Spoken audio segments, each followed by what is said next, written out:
मैं यशस्पति झा, व्याख्याता व्याकरण, राजकीय शास्त्रीय संस्कृत महाविद्यालय अलवर, आज शास्त्रीय प्रथम वर्ष के द्वितीय पत्र अव्ययी भाव समास प्रकरण का अध्यापन करेंगे। तो प्रिय छात्रों, ये अव्ययम विभक्ति समीप समृद्धि वृद्ध्यर्था भावात्यया संप्रति शब्द प्रादुर्भाव पश्चात यथानु पूर्वयोग पद्य सादृश्य संपत्ति साकल्यांत वचनेषु। यानी अव्ययम विभक्ति समीप समृद्धि वृद्ध्यर्था भावात्यया संप्रति शब्द प्रादुर्भाव पश्चात यथानु पूर्व योग पद्य सादृश्य संपत्ति साकल्यांत वचनेषु। यह सूत्र जो है दूसरा अध्याय पहला पाद और 6 नंबर का सूत्र है। इसके वृत्ति में दिया है अव्ययम इति योगो विभज्यते, अव्ययम समर्थेन सह समस्यते सह अव्ययी भावः।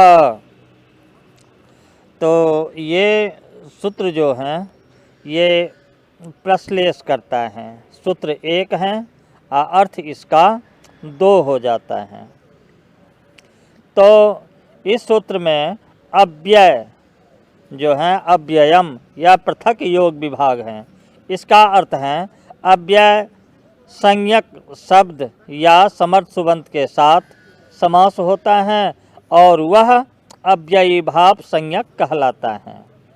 दूसरा अर्थ होता है जो विभक्त्यादि का अर्थ, यानी विभक्ति समीप समृद्धि वृद्धि अर्थाभाव अत्यय संप्रति शब्द प्रादुर्भाव पश्चात यथा अनुपूर्व्य योग पद्य सादृश्य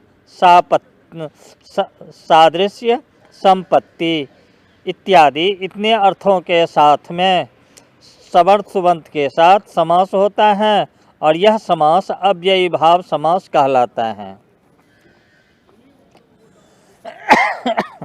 और आगे जो है ये समास विधायक शास्त्र सूत्र में जो प्रथमांत पद उसका वाच्य जो अर्थ सादृश्य शब्द, इसमें सबसे पहले प्रथमा निर्दिष्टम समास उपसर्जनम, इस सूत्र की इसी से उपसर्जन संज्ञा होती है।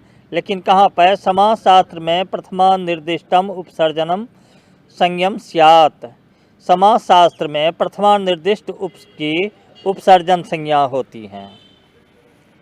अब यहाँ पर इसमें प्रथमांत पद उसका जो वाच्य अर्थ तदवाचक शब्द की उपसर्जन संज्ञा होती है। यानी इस सूत्र का अर्थ इस हिसाब से देखना चाहिए, जो समास विधायक शास्त्र यहाँ समास विधायक शास्त्र से तात्पर्य है समास सूत्र का। तो समास विधायक शास्त्र सूत्र में जो प्रथमांत पद उसका वाच्य जो अर्थ तदवाचक शब्द की उपसर्जन संज्ञा होती हैं। तो समास शास्त्र यानी समास विधायक सूत्र और उस सूत्र घटक जो प्रथमांत पद तन्निर्दिष्ट जो समस्यमान जो प्रथमांत पद उसकी ही उपसर्जन संज्ञा होती है। उदाहरण के लिए जैसे कह सकते हैं जो अधिहरि, यहाँ समास विधायक सूत्र हैं और अव्ययम विभक्ति समीप समृद्धि विध्यर्था भावात्या संप्रति शब्द प्रादुर्भाव पश्चात यथानुपूर्व योग पद्य सादृश्य संपत्ति साकल्यांत वचनेषु। इस सूत्र से जो हैं यहाँ पर ये अव्यय होंगे, इसी सूत्र से अव्यय संज्ञा, और यह समास विधायक सूत्र हैं और इसी सूत्र के द्वारा जो प्रथमांत पद हैं अव्ययम, इससे निर्दिष्ट हैं अधि, इसलिए अधि की यहाँ पर प्रथमा निर्दिष्टम समास उपसर्जनम से अधिकी उपसर्जन संज्ञा होती हैं। और इसी तरह से अन्य उदाहरण भी दिया जाता है, जैसे राष्ट्रपति, राष्ट्रस्य पति, राष्ट्रपति। यहाँ समास विधायक सूत्र हैं षष्ठी से इस सूत्र घटक प्रथमांत पद हैं षष्ठी, तदवाच्य अर्थ है षष्ठ्यंत। राष्ट्रंगस उसकी उपसर्जन संज्ञा होती है। अब अग्रिम सूत्र कहा जा रहा है उपसर्जनम पूर्वम, उपसर्जनम पूर्वम यह सूत्र है। तो उपसर्जनम पूर्वम के वृत्ति के रूप में है समासे उपसर्जनम प्राक प्रयोज्यम। समासे यानी समास होने पर उपसर्जन संज्ञा का पूर्व प्रयोग होता है। समास शास्त्रे चाहे समासे उपसर्जनम प्राक प्रयोज्यम, समास में उपसर्जन का पूर्व प्रयोग किया जाता है। अब अग्रिम सूत्र हैं एक विभक्ति चा पूर्व निपाते, पहला अध्याय दूसरा पाद और 44 नंबर का सूत्र है। ये पहला पाद, पहला सूत्र, दूसरा पाद और 44 नंबर का सूत्र।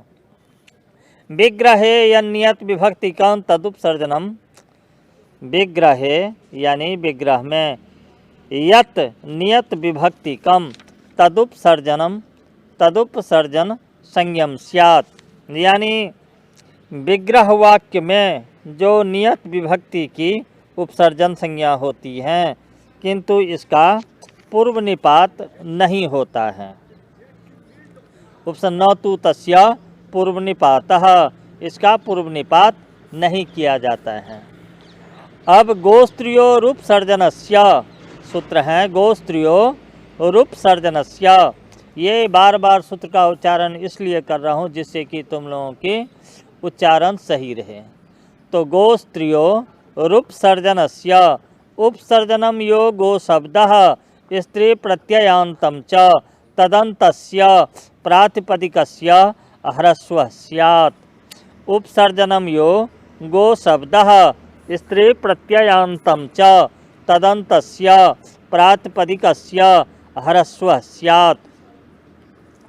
उपसर्जन जो गो शब्द, उपसर्जन जो गो शब्द तथा स्त्री प्रत्ययान्तं च, स्त्री प्रत्ययान्त जो तदन्तस्य प्रातिपदिकस्य, तदंत जो प्रातिपदिक उसका ह्रस्व होता है। अव्ययी भाव सूत्र से वहीं अव्ययी भाव को अव्यय संज्ञा होती है। उसी तरह से तदन्तस्य प्रातिपदिकस्य ह्रस्वः स्यात् अव्ययी भावश्च इति अव्ययत्वम्, अव्ययी से अव्यय संज्ञा होती है। अब यहाँ पर अग्रिम सूत्र हैं नाव्ययी भावा दतोम त्व पंचम्या, नाव्ययी भावा दतोम त्व पंचम्या, नाव्ययी भावा दतोम त्व पंचम्या। यानी इसकी वृत्ति जो है अदंतात, अदंतात अव्ययी भावात सुपो न लुक तस्य तु पंचमी बिना अमादेशश्च दिशयोर्मध्ये अपदिशं क्लीवाव्ययं त्वपदिशं दिशोर्मध्ये विदिक स्त्रियाम इत्यम्रः।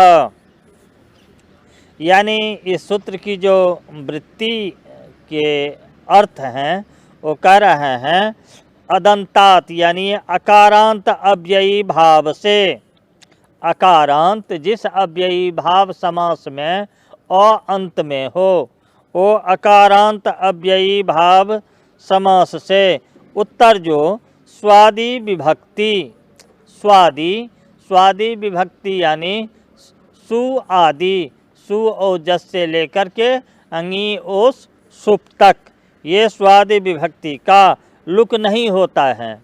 लेकिन पंचमी बिना अमादेशश्च यानी पंचमी विभक्ति को छोड़कर अन्य सभी विभक्तियों को अमादेश हो जाता है। सभी विभक्तियों में अमादेश हो जाता है। अब यहाँ पर आगे दिया हुआ है जो दिशयोर मध्य अपदिशम, ये अपदिशम जो है ये सिद्धि है, अपदिशम सिद्धि। इस सिद्धि के लिए इस तरह से किया जाएगा, दिशयोर मध्य अपदिशम, दिशयोर मध्य यानी दिशा ओस मध्यार्थे अप, मध्य के अर्थ में यहाँ पर अप, ये अलौकिक विग्रह हो जाएगा। अब यहाँ पर अव्ययम विभक्ति समीप समृद्धि वृद्ध्यर्था भावात्या संप्रति शब्द प्रादुर्भाव पश्चात यथानु पूर्वयोग पद्य सादृश्य संपत्ति साकल्यांत वचनेषु। इस सूत्र में जो योग विभाग किया गया है उससे यहाँ पर समास होंगे। समास होने के बाद में कृतद्धित समासाश्च, कृतद्धित समासाश्च, इससे प्रातिपदिक संज्ञा, अप्रातिपदिक संज्ञा होने के बाद में सुपो धातु प्रातिपदिकयो, इससे सुप का लुक हो जाएगा। अब अग्रिम सूत्र से यहाँ पर अग्रिम यानी प्रथमा निर्दिष्टम समासो उपसर्जनम, प्रथमा निर्दिष्टम समासो उपसर्जनम, इससे उपसर्जन संज्ञा होगी। तो यहाँ पर किसकी होगी? तो समास शास्त्र घटक प्रथमांत पद निर्दिष्ट जो अप हैं, प्रथमांत पद निर्दिष्ट अप हैं, इसकी उपसर्जन संज्ञा हो जाएगी। और उपसर्जनम पूर्वम, इससे पूर्व प्रयोग हो जाएगा। तो इसकी स्थिति होगी अप दिशा, अप दिशा। ऐसी स्थिति में एक विभक्ति चा पूर्व निपाते, एक विभक्ति चा पूर्व निपाते, इसी सूत्र से दिशा शब्द की उपसर्जन संज्ञा होगी। और गोस्त्रियोरुपसर्जनस्य, इस सूत्र से हरस्व हो जाएगा। तो दिशा में जो आ है उसको ओ हो जाएगा, तो बन गए अपदिश, बन गया अपदिश। अपदिश को ये समुदायात, एक ये समुदाय में ही अपदिश को पूरे, पहले शब्द अलग अलग था, समास कर दिए, विभक्ति का लोप कर दिए तो दोनों शब्द एक हुआ, तो अपदिशा। अपदिशा को पहले ह्रस्व किया तो अपदिश हुआ। अपदिश होने के बाद में एक देश विकृत मनन्यवत, एक देश विकृत मनन्यवत, इस परिभाषा के द्वारा यहाँ पर क्या हो जाएगा? पुनः प्रातिपदिक संज्ञा होगी, पुनः प्रातिपदिक संज्ञा होगी। तो प्रथमा एक वचन की विवक्षा में सु प्रत्यय आएगा, तो अपदिश प्लस सु होगा। अब यहाँ पर अव्ययी भावश्च, इससे अव्यय संज्ञा हो जाएगी। और अव्यय संज्ञा होने के बाद में अव्ययादाप सुपः, अव्ययादाप सुपः, इससे सुप का लोप प्राप्त है, इसका सुप का लोप प्राप्त है। लेकिन यहाँ पर नाव्ययी भावादतोम त्व पंचम्या, नाव्ययी भावादतोम त्व पंचम्या, इस सूत्र से सु के स्थान में अम आदेश हो जाएगा, तो अप दिश प्लस अम होगा।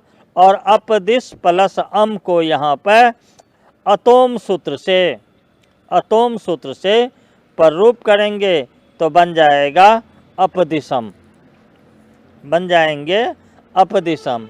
वैसा ही अमरकोश के स्वर्ग वर्ग में दिया हुआ है, क्लीवा व्ययम त्वपदिशम दिशोर मध्य वेदिक स्त्रियाम, इस सूत्र के द्वारा इति अमर सिंह के अनुसार भागुरिरल्लोप सिद्धटापो वैकल्पिकत्वेन च न ह्रस्व प्रयोजनम इति। यहाँ पर भागुरिली के मत से यहाँ पर विकल्प से स्टॉप होने के कारण यहाँ पर ह्रस्व का प्रयोजन है नहीं, हर्ष प्रयोजनम नहीं है, न ह्रस्व प्रयोजनम इति। इसीलिए यहाँ पर अपदिशम हो जाएगा। अपदिशा प्लस अम, तो यहाँ पर अमी पूर्व से पूर्वरूप कर देंगे, तब पर भी हो जाएगा अपदिशम। इसीलिए कह रहा है न ह्रस्व प्रयोजनम इति अपदिशम इति पंचमी भिन्न विभक्तीनाम उदाहरणम। पंचमी भिन्न विभक्तीनाम उदाहरणम। तृतीया सप्तमी विभक्तौ तु तृतीया सप्तम्योर बहुलम इति उक्तत्वात् अपदिशम हो जाएगा। अपदिशेन अपदिशम अपदिशे इति उदाहरणानि संजातानि भवन्ति। अब यहाँ पर अग्रिम सूत्र ये देखना चाहिए। सूत्र है तृतीया सप्तम्योर बहुलम। तृतीया सप्तम्योर बहुलम अदंतात अव्ययी भावात् तृतीया सप्तम्योर बहुलम अम भावः स्यात्। तो अपदिशम अपदिशेन अपदिशम अपदिशे बहुलग्रहणात् सुमद्रम। मद्रानाम समृद्धि, ये भी सिद्धि है। मद्रानाम समृद्धि इति लौकिक विग्रहे मद्र आम असमृद्ध्यर्थे सु इति अलौकिक विग्रहे। अव्ययम विभक्ति समीप समृद्धि वृद्ध्यर्था भावात्या संप्रति शब्द प्रादुर्भाव पश्चात यथानुपूर्व योग पद्य सादृश्य संपत्ति साकल्यांत वचनेषु। इसी से समास होंगे प्राप्ति संज्ञा विभक्ति का लोप, विभक्ति का लोप, और समृद्धि के अर्थ में जो सु था उसकी उपसर्जन संज्ञा, और उपसर्जन संज्ञा के बाद में उपसर्जनम पूर्वम से पूर्व प्रयोग हो जाएगा। तो सुमद्र हुआ, और यहाँ पर भी पहले ही जैसे सु प्रत्यय अव्यय संज्ञा सु को अम और अमी पूर्व से पूर्वरूप होंगे तो बन गया सुमद्रम। उसी तरह से उन्मत्त गंगम। उन्मत्ता गंगा यस्मिन देशे। उन्मत्ता गंगा यस्मिन देशे इति उन्मत्त गंगम।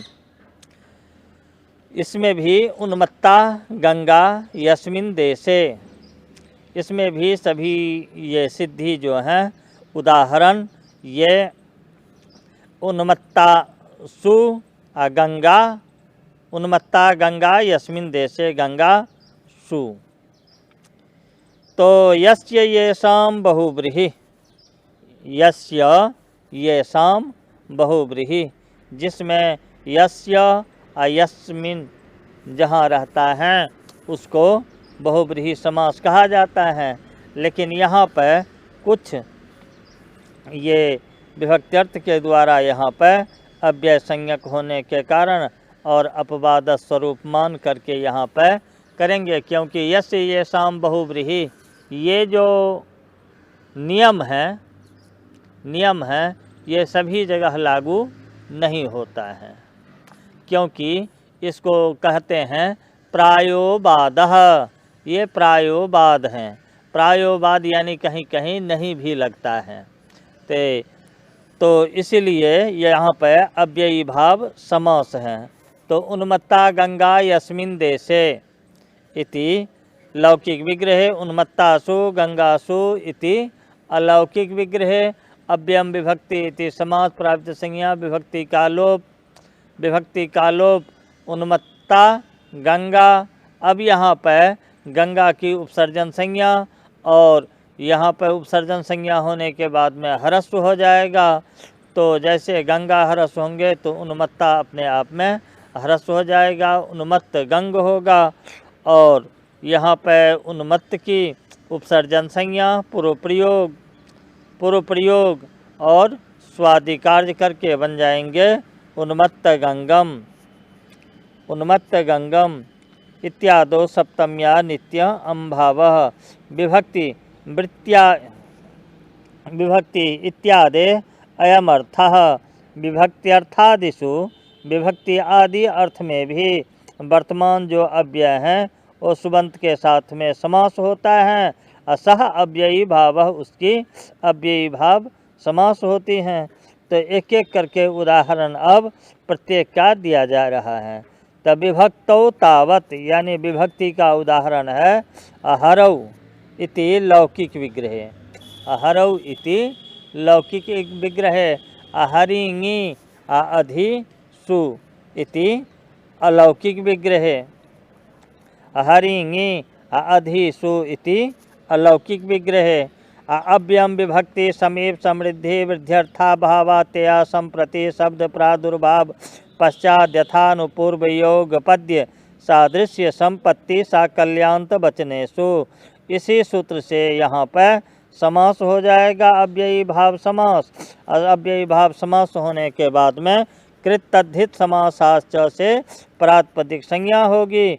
सुपो धातु प्रातिपदिकयों से सुप का लोप हो जाएगा। तो हरि और अधि। अब यहाँ पर प्रथमा निर्दिष्टम समास उपसर्जनम, इससे अधि की उपसर्जन संज्ञा होगी। समास शास्त्र घटक प्रथमा पद निर्दिष्ट जो है अधि, इसी की उपसर्जन संज्ञा होगी। और उपसर्जनम पूर्वम, इससे पूर्व प्रयोग हो जाएगा। तो अधि हरि, अधि हरि। और यहाँ पर अधि हरि के बाद में एक देश विकृत मनन्यवत से पुनः प्रातिपदिक संज्ञा और प्रथमा एक वचन में सुप्रत्यय और अव्ययी भावश्च, इससे अव्यय संज्ञा हो जाएगा। अव्यय संज्ञा होने के बाद में अव्ययादाप सुपः, इससे सुप का लोप हो जाएंगे। अधि हरि की सिद्धि बनेगी। अब यहाँ पर कुछ जिज्ञासु जिज्ञासा करते हैं कि अत्र निपातेन अधिकरणस्य उक्तार्थत्वात् कथम सप्तमी इति अंशस्य विभक्ति ग्रहण सामर्थ्यात् सप्तमी इति उक्तम मूले। कह रहे हैं जो यहाँ पर जो निपात तन के द्वारा अधिकरण यानी सप्तम्यर्थ सप्तमी विभक्ति कहने के बावजूद भी सप्तमी अंश में विभक्ति ग्रहण के द्वारा यहाँ पर मूल में कहा है। क्यों कहा है? तो इसका भाव ये है, ये जो अधि हैं इति अव्ययस्य अधिकरणवाचत्वेन, इसको अव्यय में अधिकरण के अर्थ में दिया हुआ है। तो उक्तार्थानाम अप्रयोगः, यदि एक बार उच्चारण कर दिए हैं तो दूसरे बार उच्चारण करने की आवश्यकता नहीं है। तो उक्तार्थत्वानाम अप्रयोगः इति न्यायेन, इस न्याय के द्वारा हरि और आगे अलौकिक विग्रह में ङी विभक्ति की प्राप्ति होती है। और विभक्ति अर्थ समूह समास विवक्षित विभक्ति के अर्थ होने के बाद में समास जो विधान सामर्थ्य के द्वारा यहाँ पर ङी विभक्ति की सिद्धि होती है। तो जिसमिन विभक्ति अर्थ है, जिस विभक्ति का अर्थ में समास होता है और विवक्षित होते हैं, उसी अर्थवाचक विभक्ति का जो सुबंत उसी सह अव्ययस्य समासः भवति, उसी के साथ में समास होता है। अन्य सुबंत भी अव्यय समास नहीं होता है। तो अधिहरि की सिद्धि हो गई। अब आगे सूत्र दिया है सप्तमी, आगे सूत्र है सप्तम्यंत पद का हो गया है, लेकिन अग्रिम सूत्र अव्ययी भावश्च, यानी पहला अध्याय चौथा पाद और 18 नंबर का सूत्र। पहला अध्याय चौथा पाद और 18 नंबर का सूत्र। 18 नंबर अष्टादश प्रथमो द्वितीयोऽध्यायः चतुर्थपादः अष्टादश संख्यात्मकं सूत्रम अव्ययी भावश्च। अयम नपुंसकम स्यात्, अयम नपुंसकम स्यात्। अव्ययी भाव समास में नपुंसक लिंग होता है। अव्ययी भाव समास में नपुंसक लिंग होता है। ह्रस्वो नपुंसके प्रातिपदिकस्य, इससे ह्रस्व हो जाती हैं तो सिद्धि बनता है गोपायति इति गाह पाति वा गोपा तस्मिन् इति अधिगोपम संयोगे कृष्णस्य समीपम उस उपकृष्णम समयाग्रामम निक्षा लंकाद अराध बनाद बा। तो यहाँ पर अधिगोपम की सिद्धि। गोपायति इति गाह पाति बा इति गोपा तस्मिन् इति अधिगोपम। तो यहाँ पर अव्ययम विभक्ति समीप समृद्धि विध्यर्था भावात्या संप्रति शब्द प्रादुर्भाव पश्चात यथानुपूर्व योग पद्य सादृश्य संपत्ति साकल्यांत वचनेषु। इस सूत्र के द्वारा यहाँ पर समास होंगे। कृतधित समासाश्च से प्रातिपदिक संज्ञा सुपो धातु प्रातिपदिकयों से सुप का लोप हो जाएगा। अब प्रथमा निर्दिष्टम समास उपसर्जनम से अधिकी उपसर्जन संज्ञा हो जाएगी और उपसर्जनम पूर्वम से इसका पुरु प्रयोग हो जाएगा। तो अधिगोपा हुआ। अब यहाँ पर अधिगोपा होने के बाद में एक देश कृत मनन्यवत से पुनः प्रातिपदिक संज्ञा हो जाएंगे। प्रातिपदिक संज्ञा होने के बाद में अव्ययी भावश्च, इससे नपुंसक लिंग में ह्रस्व नपुंसके प्रातिपदिकस्य से ह्रस्व हो जाएगा और नाव्ययी भावादतोम त्व पंचम्या, नाव्ययी भावादतोम त्व पंचम्या। इसी सूत्र से अम आदेश होंगे। अमी पूर्व से पुरुरूप हो जाएगा। गोस्त्रियोरूप सर्जनस्य इत्युतो न अत्र प्रसज्यते स्त्री प्रत्ययान्तत्वाभावात्, स्त्री प्रत्ययान्तत्व का अभाव भी माना जाता है। तब जाकर के ये सिद्धि बनेंगे अधिगोपम।